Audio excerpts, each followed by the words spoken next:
Good evening and welcome to Burners News and Views, and welcome to tonight's broadcast. We're talking to some of our essential workers, and some might say the most essential workers. Uh, we have three teachers with us tonight. They're going to be talking about teaching during the pandemic, what it's been like. And we have Shannon Davis, who's a middle school teacher. Welcome. Thank you. Camille Ednis, who's a mentor teacher and a primary school teacher. Welcome. Thank you. Good evening, everyone. And Tyra Simmons, a preschool teacher. Welcome. Thank you, and good evening to Bermuda. Okay. Ms. Simmons, we'll start with you. Why don't you tell us where you teach and how long you've been a teacher?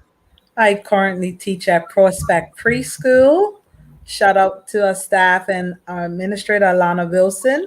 And this is my 10th year of teaching in the public school system. And you had a drive-by leaving ceremony today as well. Yes, we did. Yes, we did. Shout out to the class of Prospect Preschool, class of 2021. How did that go today?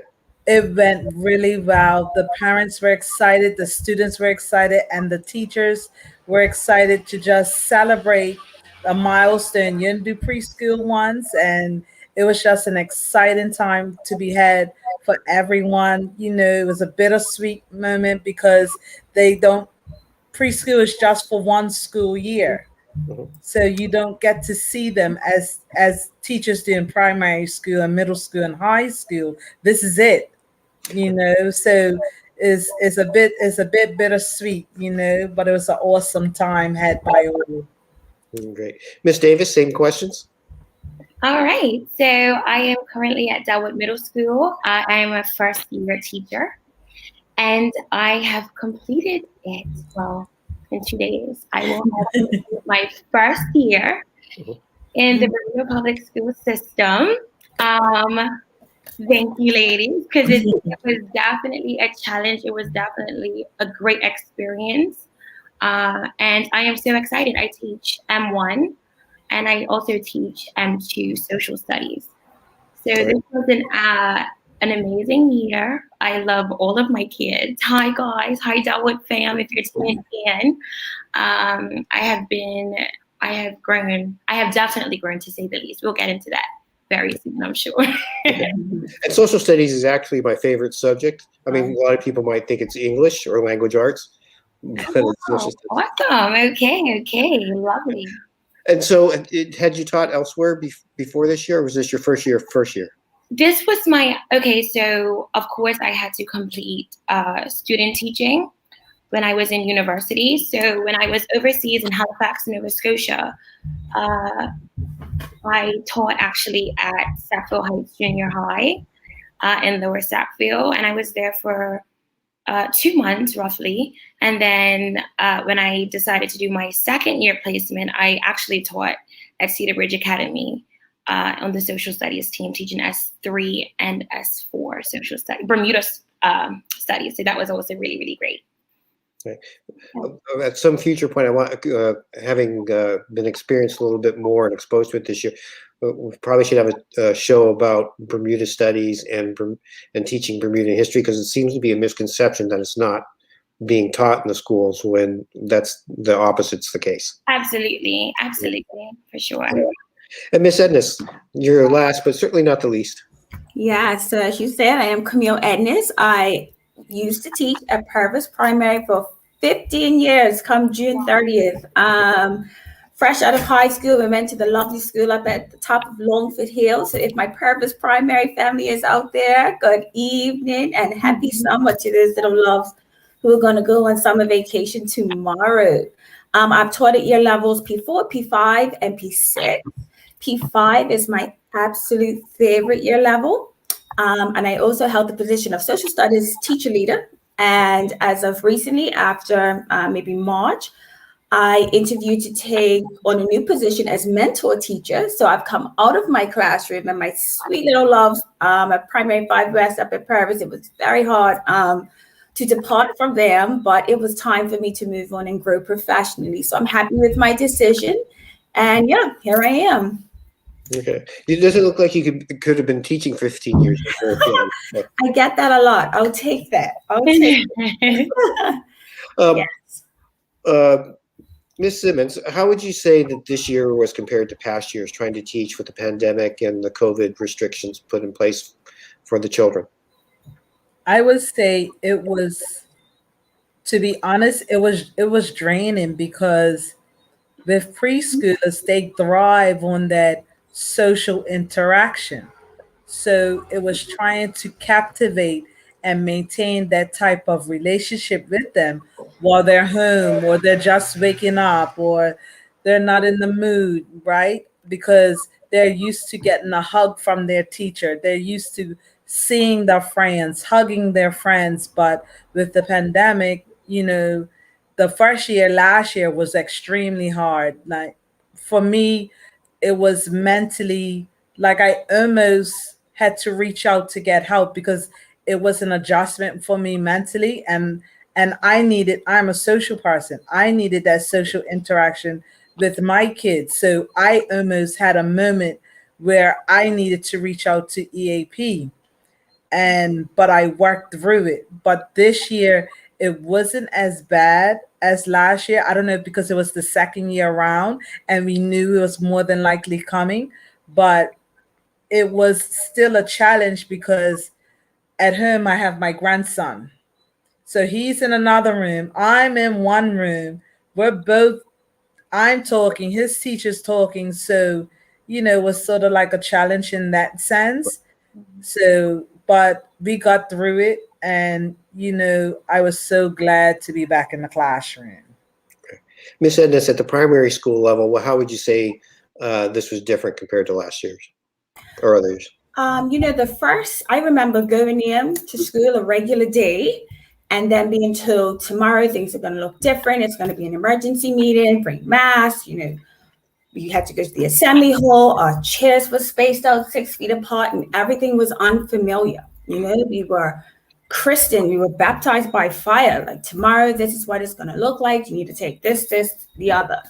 And I think immediately all of us clammed up, we instantly became intimidated and it was uncertain. Nobody knew. No one could have ever prepared us for teaching through a pandemic. I mean, we have sat through countless exams, psychology lessons, and this, that, and the other, but nothing could have prepared us for that ride that we embarked on. And so, like I said, everything was uncertain, shifting from being live to I'm teaching through a screen. And it was scary at first, intimidating, but over time it got better. So when we came into the next school term and we began teaching as normal, and then we had like 2 days before the Christmas break came, I kind of felt okay because I had kind of been through the worst part. So for me, I was okay. I had a really good support system. My principal is very forward thinking. And, when you have leadership that can guide the ship, no one sank. Good. Ms. Davis, at the middle school level, you're not only dealing with these new regulations, but you're dealing with the young people going through hormonal changes on top of that. How is this? I know this was your first year at the middle school here. How do you think that compared to previous years or your previous experiences? Wow. Well, definitely the idea of having to remain, the kids having to remain in one bubble and us having to rotate around to them was very difficult. With my student teaching that I had previously done, both at Cedar Ridge as well as when I was in Halifax, the kids were rotating around to us, right? So the projector's on, you're ready, you're able to stand at the door, even that aspect of teaching shifted. And being able to greet and welcome students, right? Instead, like you are now into their space, right? Having to put together your technology. Sometimes the projector is not working, right? So then we're going to have to, I put a get on it, which is a do now, right? A get on it on the board. So like, at least I buy myself some time, right? But if the projector's not working and my laptop's not together, then this, and I'm talking to them and I'm looking at this. And so it still is, right? Extremely overwhelming. And I'm like, guys, I know this is, and having to maintain myself, right? And I mean, patience. Did I ever learn what patience meant this year? Like, and I mean, patience. Having to, be patient with myself, patient with the technology, patient with the students. Like, it was a lot for all of us, right? Even the students having to remain, like, if we can stop and think, away from the teachers for a second and think of how that must be for them as well, being in the same space all day, right? So it all played out. It all played out, and some days were great days. Some days we were like, oh, we made it. Shout out to my M2 hub of court teachers, Danielle Dunn, Yvonne Bean, Miss Miranda Lister, Kelly Dunville at a point, Severin Tucker. We genuinely were the glue that held each other together, even when it was just to slam the door and scream, because we were so overwhelmed. And, that support within itself, not being able to be in my own classroom as a first-time teacher, not being able to decorate my own classroom. I mean, guys, I literally was on Pinterest. And I was like, oh, this is what the door is going to look like. This is what. And then all of a sudden, no, sister, you're in a bubble. You're in a bubble with other teachers, right? And so, I mean, thank God for them. We made it our home in that space. Literally, I would not have been able to make this year without them, And so, although, we would have all appreciated being in our own space, that space that we made our home together as a core hub genuinely helped us all get through. And I love them so much because of this. They made my first year manageable. They were my counselors even, and so that support system meant the world to me for sure. And it helped me get through. So, and I'm very grateful for that. Yeah, I don't think a lot of people would know, like, that since the teachers didn't have a home room, they were in a bubble over the room with other teachers. So there was at least a little bit of an advantage of building that camaraderie in the same room with each other. Exactly, because sometimes, right, if you're in your own classroom, like, that tends to be your space. And if you have a few teachers that you link with, then that's different. You jump in and check in on one another. But with that, support system, it really made a huge difference for sure. Yeah. Let's go talk about a little bit about remote learning. Ms. Ednes, what were the advantages and disadvantages of remote learning with the kids this year? The advantages, it was great to start with the positive. The advantages were that those children in my room who needed that support, who were not gifted paras or ETs, they were able to be at home with their parents who could then support them just a little bit more when they had that time. Children who didn't do well socially got a break from their peers. So I would take that as an advantage as well. Disadvantages, the obvious, working at home. There was no separation from home life and personal life. And if it's one thing that will forever be etched in my mind and that I can never take back, was the fact that I worked even harder at home. I felt like I sat at my computer for countless hours, and my small children observed me constantly, making lessons and giving feedback and just being very engulfed in my work. I took very little time for myself. And it did become to be a big problem. So at some point I had to say, listen, I'm going to have to make some decisions and make some cutoffs and say, from this time to this time, this is what I do here. And then this time to this time is dedicated to, my personal life. That was definitely a major disadvantage for me. And also the access to my children. As a teacher, I use social cues on their faces and looking at their body language to see whether or not they're grasping a concept. Cameras are off, internet's dropping up and down. It was really difficult to gauge whether or not my students were grasping the concept. So as a teacher, I need to know that information so that I can move on or pause before I can, take this concept a little bit deeper. And I'll let someone else share if they wanted to on disadvantages. Ms. Simmons, what's it like for preschool students when they're doing remote learning?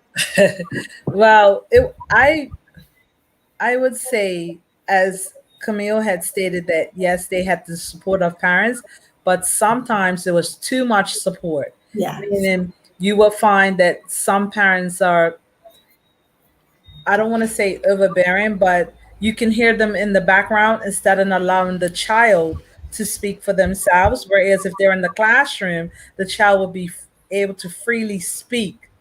And whereas at home, the parents sort of like speaking for them.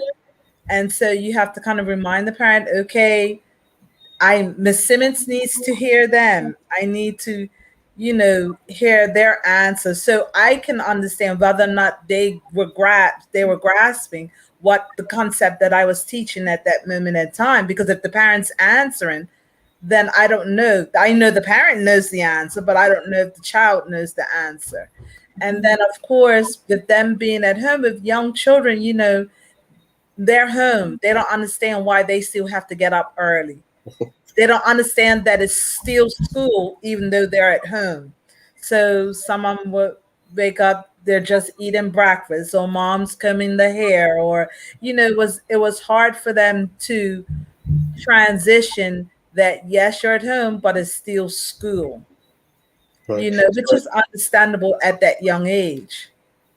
Well, I guess going back to the first part you talked on is helping the children foster their own independence from their parents by allowing them to answer rather than we keep talking about lawnmower parents or helicopter parents, but allowing the children to help grow on their own without mom or dad being there.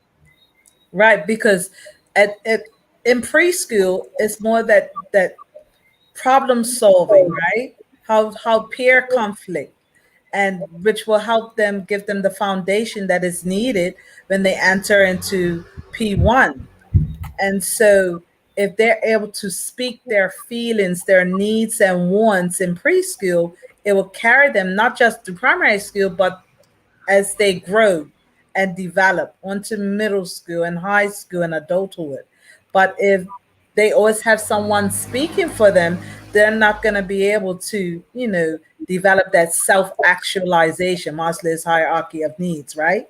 So it wasn't difficult, but sometimes the parents say, "You hear my student speaking to you," and whereas that's not in preschool, it's a different type of approach. It's more nurturing. It's like, okay, I need you to, or what do you think you should be doing? That type of approach. Right. Before we ask the same question to Ms. Davis, what would you say the participation rate was for your children, Ms. Simmons and Ms. Edness? I would say I had at least 80%. Ms. Edness? My first go, I had a class of 25, and for the most part, out of the 25, I would say 23 showed up to every single lesson. I think that was truly because of my rapport. I had established that relationship with my students and my parents come September, right? And so that is very important. It's crucial as teachers. That's the only way it works, really. So yeah, my parents came on and they submitted work on time too. Like, they were active members. The ones that didn't come on were the ones who had difficulty accessing technology or internet issues. Yeah, I would say, to add to what I was saying earlier, I did have one or two students that needed that social interaction. So it was hard for them to come onto Zoom. They didn't want to because they wanted to see their teacher in person. They wanted to be in their classroom. They wanted to be with their friends. So there were a few times where I would call them later on and I would say, look, Miss Simmons, I have to give that nurture. Miss Simmons loves you. I want to be in the classroom too. So I had to really I've developed personal relationships with my parents because my students needed that. This group needed that this year. So we became like a family. So there were a couple of students that I wouldn't say didn't handle, but it was hard, challenging for them to be at home and not be at school with their friends and their teacher, not be in the classroom, in the school building. They would say, I don't want to do it. I want to see Miss Simmons. I want to see my friends. So that would be, that's when it became challenging. Okay. Now, Ms. Davis will ask, I know your class may not be representative of the school in general, but what did you find as far as attendance for Zoom meetings? So I actually teach 4 classes. So, that varied across the board, of course. One class would be about 90% almost every day. Another class would be, depending on the day. Like, it's very difficult to really like pinpoint because every day was a very different day, guys. Sometimes I wouldn't see a few for a while and I say, hey, well, lovely to see you. But, it's very important, like Ms. Edna said, is to remain eager and to continue that energy. It's very important. It's very important because I'm happy to see you today. Like, thank you for coming. Please come tomorrow. Like, please do, So, it was very important. And one thing about my classes, right, they were 30 minutes.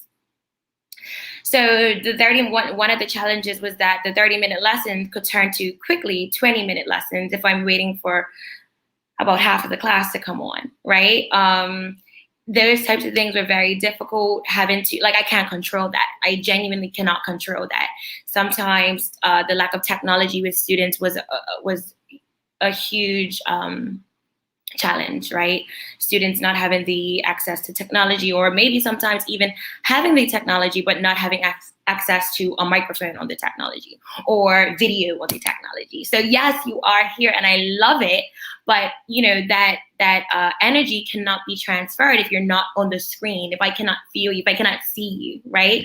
So like Ms. Edna said, it makes it very difficult to see a black screen. And I'm like, guys, please, I really do want to see you. I'm telling you, turn your cameras on because I feel like I'm talking to myself here. Like, where y'all at? So it was very, very difficult. And I like to be this person all the time. So if I'm not able to get that feedback, and I mean, sometimes I would hear nothing.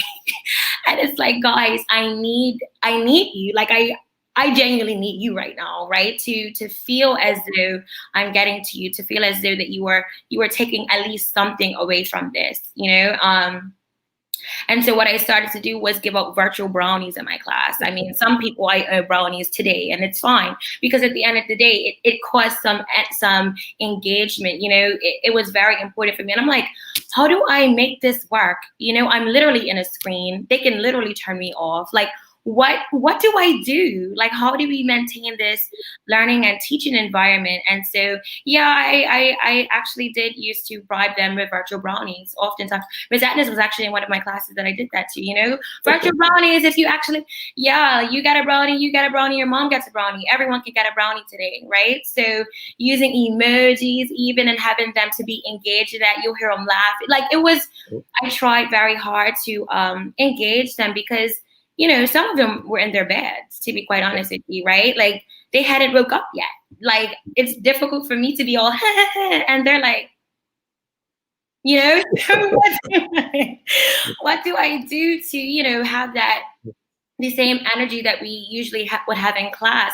How do we allow that to go, right? So having quick activities and doing this, and then we're doing this, and then we're doing this, like, that was very important for me. There was no way I was able to do one thing the entire time. And keep in mind, this was a 30-minute lesson, right? But I'm like, all right, so let's do this.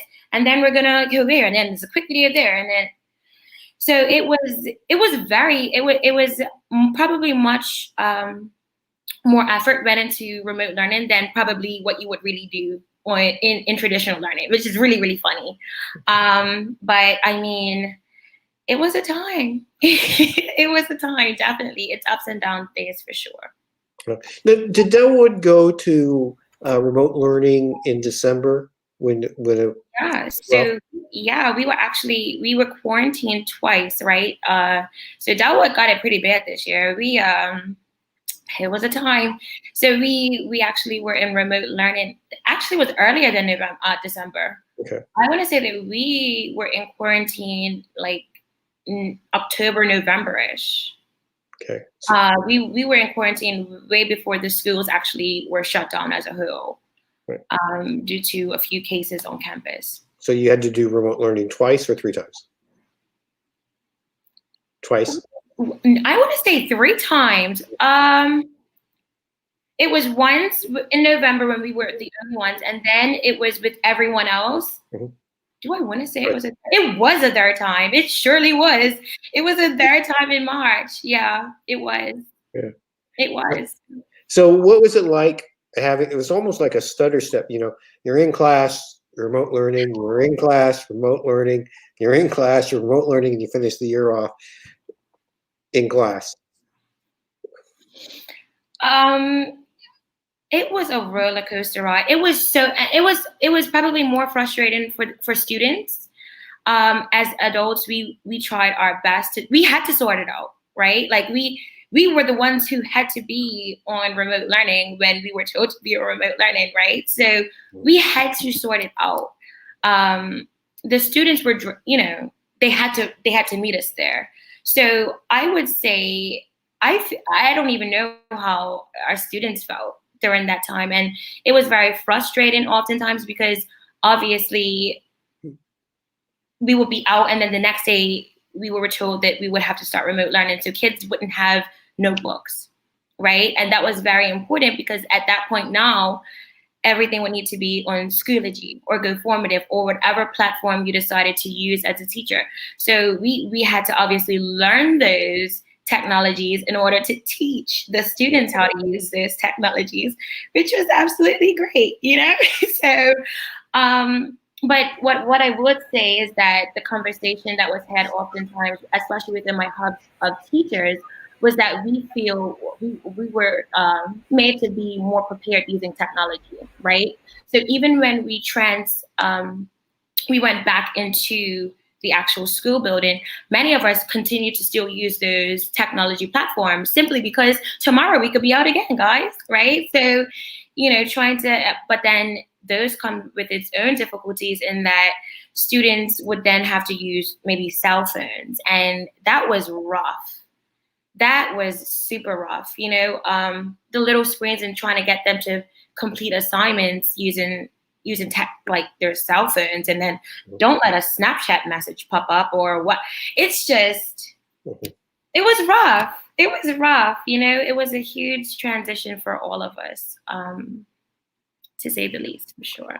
I've got one more question because I promised you guys 30 minutes and we're at the 30-minute mark already. And then I'll give you a chance to say the last word. But, we know school is more than just what's happening in the classroom. There are extracurricular activities, plays, sports. What was it like with the curtailing of extracurricular activities, and how did it affect students? Now, I know Ms. Simmons, she talked about the drive-by reading ceremony today, and I know Francis Patton had a drive-by Christmas one back in December for the kids. How do you think that affected the children? And we'll start with Ms. Edness. Especially for our older children who were finishing off the school journey, it was really disheartening to see that they couldn't have a proper celebration. I have to admit that I was really sad when they had to have Zoom graduations and drive-throughs and all of that because they had worked so hard, and I felt like those achievements needed to be celebrated. But we made it happen, and we celebrated them as best as we could. Moving forward this year, we improved on it. And I think that it was important for our students to see that they have teachers and family and friends rooting behind them as they move along their academic journey. I think it was very, very important to celebrate them and give them that moment to shine. In terms of the extracurriculums in it, I am a classroom teacher, but I'm a strong advocate for the arts as well. You have students who don't shine in the classroom, and they needed those sports days. They needed those inter-school events to really put their mark on the map. And so not having those inter-school events was another low blow. I was glad, though, that the Egg Show did a virtual piece because our children needed that. They needed to have a little bit of their culture and their work put on display. Ms. Davis, same question to you. Okay, so definitely agree with what Ms. Edness has said. I think for most of or many of the students at Delwood who I teach, they were super impacted by the lack of sports, like just like how Miss Edna said, sports day. Sports day is huge, right? And students who, just as Miss Edna, I'm probably going to repeat exactly what Miss Edna said in this bit, but students who look forward to those events, and just the actual idea of school spirit that actually takes place. Like, school spirit is super huge, and I unfortunately have not been able to see that in Delwood. I can't reference any other year. So to me, I could just imagine how the students feel. I was not able to take part of, doing any school spirit events or having that opportunity with them. And many students who look forward, or who are very athletic, they look forward to that, right? They look forward to that time to shine.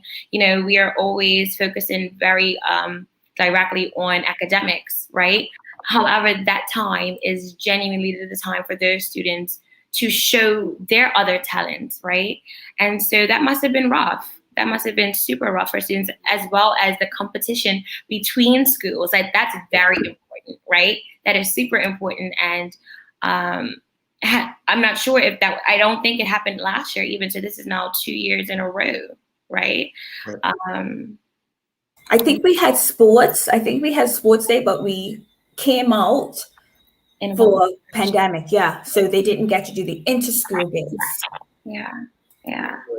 And some students, they, like you mentioned earlier, Miss Ennis, is like, that's a big part of their personality, sports, or maybe drama might be taking part in the school musical or school play. Exactly. And now that's been taken away from them, and all they're left with is the academics. And we're trying to teach the whole person. Exactly. And I mean, even for those children who have had champion boys since P1, and then that P6, they didn't get it. And it was like, we really wanted to send him off with his trophy and all his whistles and bells, but it wasn't to be. Yeah. Miss Simmons, at the preschool level, what was it like?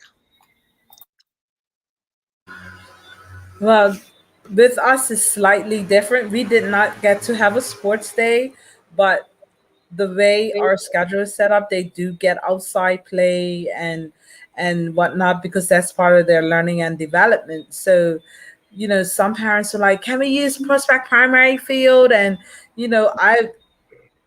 me having grown up playing sports, I was trying to find out ways we could possibly not get around it, but, try and have some form of a sports day. But obviously we have to go through the Ministry of Health. And of course, that was a no. So it was hard for parents, because a lot of parents were like, such and such school is doing this and such and such school is doing that. So you find that, especially parents that have more than one child in different schools, they would say, well, my child's school's doing this, but unfortunately it didn't happen. And hopefully we'll be able to get back on it next school year, God willing. And I know, like, sports days are really big among the parents and the grandparents. It's one day you can count on most of the parents coming to the school and supporting their child and cheering them on, regardless of how they do, and just being there and loving on them in front of everybody. Right, yeah. Because you only do preschool once, right? Mm-hmm. It's no coming back. So once preschool is done, that's it. And parents like to create, and teachers, we like to create memories and moments that they can say, oh, remember that time, so it was unfortunate, but hopefully, we'll be able to do something next school year. Yeah, and for many families, it's tradition. Like, they went to Purvis, they went to West Pembroke, Red House, Gold House, it's big, and yeah, they were cut short. Yes. I want to give you each a chance to say something that maybe, or re-emphasize something that you've already said, just for the general public to know about teaching this year, or what you're looking forward to next year, and hopefully things being a bit different. And we'll start with Ms. Simmons. I just want to say I'm truly thankful to God that, that we made it through. We as teachers made it through with the support of our colleagues, our administrators, principals. Big shout out to Alana Wilson and staff at Prospect Preschool. Thank you guys. Um, I just want to say thank you to parents, because without parents, there wouldn't be no teachers. I just want to say a big shout out to parents of Creative Chameleon class, Miss Simmons babies. Um, Thank you. This coming into Prospect Preschool. I look forward to seeing you. We're going to have a great year.